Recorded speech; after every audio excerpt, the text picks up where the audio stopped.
Təsəvvür et. Havanın temperaturu -30 dərəcəyə yaxınlaşır.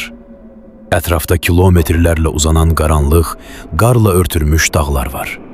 Sən və dostların tamamilə tənhasız. Kömək çağırmaq mümkün deyil. Və gecənin bir vaxtı sizi çadırdan çıxmağa məcbur edən bir şey baş verir.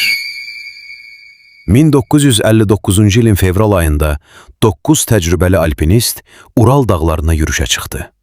Onların rəhbəri Igor Dyatlov idi. Qrupun hamısı təcrübəli idi və belə səfərlər onlar üçün yeni deyildi. Heç kim bu səfərin son səfərləri olacağını düşünmürdü.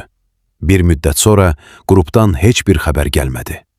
Narahat olan ailələr axtarış qruplarının göndərilməsini tələb etdilər.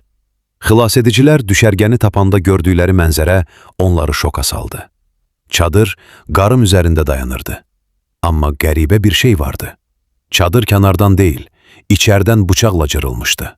Sanki içərdəkilər canlarını qurtarmaq üçün çıxış yolu açmağa çalışmışdılar. Qarın üzərindəki ayaq izləri göstərirdi ki, onlar gecənin qaranlığında çadırı tərk edib aşağıya doğru getmişdilər. Bəziləri ayaqqabısız idi. Bəzilərinin üzərində demək olar ki, heç bir isti geyim yox idi.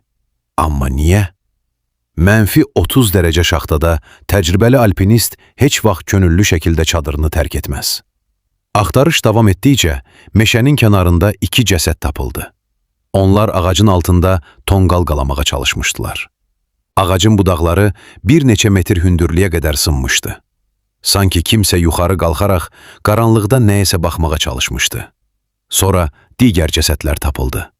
Bəzilərinin qabırğaları sındırılmışdı. Birinin kəlləsində ölümcül zədə vardı.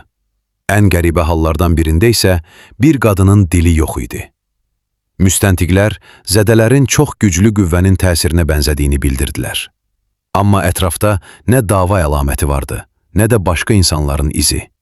İllər keçdikcə hadisə haqqında saysız hesabsız nəzəriyyələr ortaya çıxdı.